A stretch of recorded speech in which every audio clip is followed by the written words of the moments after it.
What's up guys? In this video, I'm going to be talking about how to pay off debt. The first thing I want to discuss is the idea that there's good debt and bad debt. I want to start with bad debt because the average American, this is mostly what they're going to be dealing with.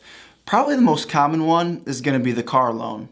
You see, the reason car loans are bad debt is because it's a depreciating asset. So anytime you're going to be purchasing a depreciating asset like a car, maybe a boat, any other toy that you might want to get, you don't want to get a loan on it because it's depreciating in value from the day that you get it. So you want to be paying cash for these items.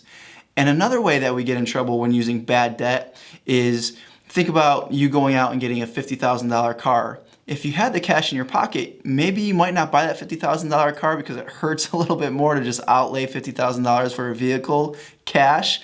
But when you can finance that car, say over 6-7 years at say $500 a month in car payments, then the pain of purchasing it isn't as high because you can swallow that $500 a month in car payments. And also, if you didn't have the cash to actually buy that, well then obviously you couldn't get that car, but because financing is available, you're able to take that car home. Now when talking about credit cards, this is ultimately probably the worst debt that you can possibly have because the interest rates are so high.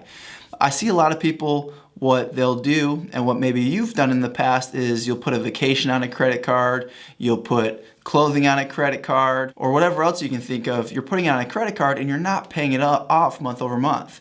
I know Dave Ramsey's very tough on the fact that you should always be paying cash for everything. You shouldn't be putting anything on a credit card. You should just be using maybe debit cards or cash.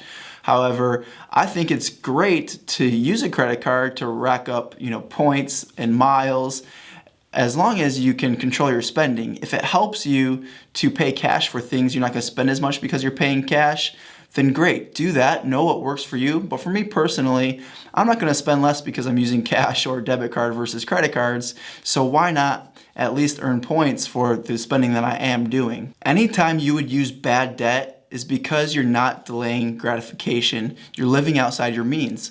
Otherwise, when you delay gratification, you just save up for that thing.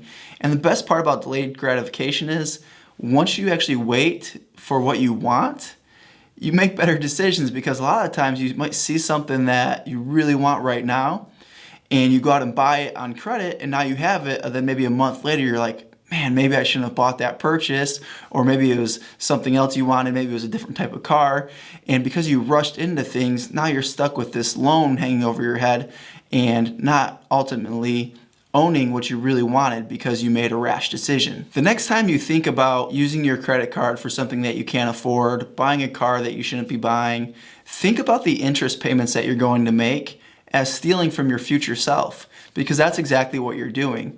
By paying all this interest to these banks, to the credit card companies, you're ultimately stealing from your future self. And what that does is it really inhibits your chance at eventually becoming wealthy, creating financial freedom, because you're constantly behind the 8 ball when it comes to saving money because the money that you could be saving is going to these interest payments. Now let's talk about good debt. Good debt is simply a tool to help you achieve your goals. Some people absolutely should not be using debt. You really need to know yourself. However, if you're going to use debt to either grow your business, start a business, invest in real estate, start small. What I did when I first got into real estate as a real estate agent, I used a credit card to hire a real estate coach. I could have used that credit card to just start marketing like crazy and racked up easily $10,000 just in marketing costs to get my name out in a community. However, what I did is I used that credit card to get me the proper training to build the strong foundation that I needed to be successful in real estate. The dividends that I received from that investment just grew tenfold that first year. So I highly recommend using debt as a tool when done right. If you're looking at real estate investments, saving say $200,000 to purchase a home to use as a rental property is for most people gonna take a really long time. However, you could put, depending on what type of loan you get, maybe 5, 10, 15, 20% down on that property, but let's just call it 20% on a $200,000 property, saving the $40,000 to purchase that $200,000 property can obviously be done in a much shorter period of time. And what you're able to do at that point is put a tenant in the property, and that tenant is actually paying off your mortgage. And if it's a 15-year mortgage or a 30-year mortgage, at the end of that note, you own that property free and clear, and that tenant paid off that property. And over time, you can do this over and over and over. However, if you're paying cash for each property, well, obviously at the end of that 15, 30-year period, you're gonna own much less real estate than you would have if you were using money as leverage to purchase real estate. Now let's go back to my example when I was a new real estate agent, and this could be any new business owner, this could be any business owner really in general. You can use credit or a business loan to help you get to your goals faster. But at the same time, you can also use money to fail faster. So you really need to take out loans and use credit after much thought and advisement before getting yourself into any type of debt when running a business. So again, I just want to say use caution, but it can really accelerate timeframes. I always think of coaching in general or using good debt as a way of collapsing time frames. It just helps you reach your goal faster. Another type of good debt could be purchasing your home, your primary home. If you don't want to rent, then using a mortgage to buy a house could be a good idea. Just know that in many cases, actually buying your own home may not be an investment. If you buy a house and the market goes down, well, now you're upside down on that home. Sometimes maybe you gotta put on a new roof, new air conditioner, and now you got more money into the property than what it's worth. There's a lot of scenarios that could happen, which makes your home not an investment for you, but oftentimes too in good markets, the value of your home goes up and you can sell it at a profit. But just know going into it that although this could be good debt to purchase your home, it may not be an investment. Overall, you really just gotta know yourself when using debt. Start small and make wise investments. If you're gonna use debt as a tool, as a form of leverage, then really make sure that you're working on yourself and you're consulting people who have done it successfully and you're being coachable so that you're learning from other people's mistakes and using their advice when using debt to maybe invest in real estate or grow a business. Don't just, go all out, all in on whatever you want to do without advising other people first, because it may be easy to get credit, it may be easy to get a loan, but that's where you get yourself in trouble. Learn from others' mistakes, be coachable, and ultimately when you do that, you're more likely to be successful when it comes to using good debt as a tool to grow your business or invest in real estate. Now, when it actually comes to paying off debt, it's actually really simple. I love this saying, it's simple but not easy, right? It takes consistent effort, it takes discipline, and it might take cutting out some things, and it might also take increasing your income. And I'm gonna have a video coming out on that next week on how to increase your income, so watch for that. And if you haven't done already, smash that like button. So the first thing I want you to do is to list all your debts.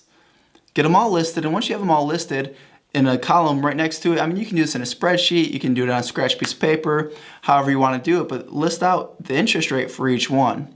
Then the balance. So you need 3 columns. You need the debt, you need the balance, and you need the interest rate. And I recommend starting with the highest interest rate first.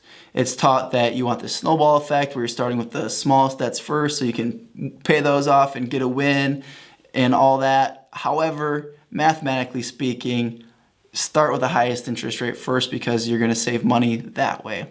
So start with the highest interest rate first and work your way down. Once you pay off that initial debt, you're going to want to take that monthly payment that you were paying, say for that car, and roll it into that next debt, say it's a student loan. And then once that student loan's paid off, you're going to want to take that monthly payment and roll it into the next debt. Maybe it's your mortgage at this point. You want to be mortgage free.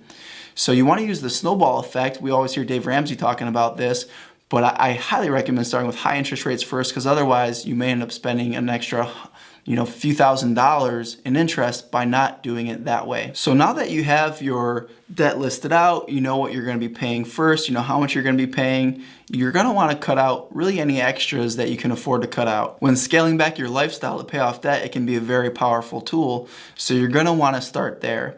And at the same time, I highly, highly believe that increasing your income is something that you want to focus on even more so than what you can scale back. So while you're scaling back, quickly shift to how can I increase my income to get this debt paid off faster. You might have heard, cut out that Starbucks coffee and that's gonna help you get out of debt. Well, by cutting out the Starbucks coffee, it will help you get out of debt. But the mindset that a whole entire approach is just cutting back everything to pay off your debt and focusing all your mental energy to pay off the debt when you could be using that same mental energy to increase your income, start a second business, add more value at work, get a raise.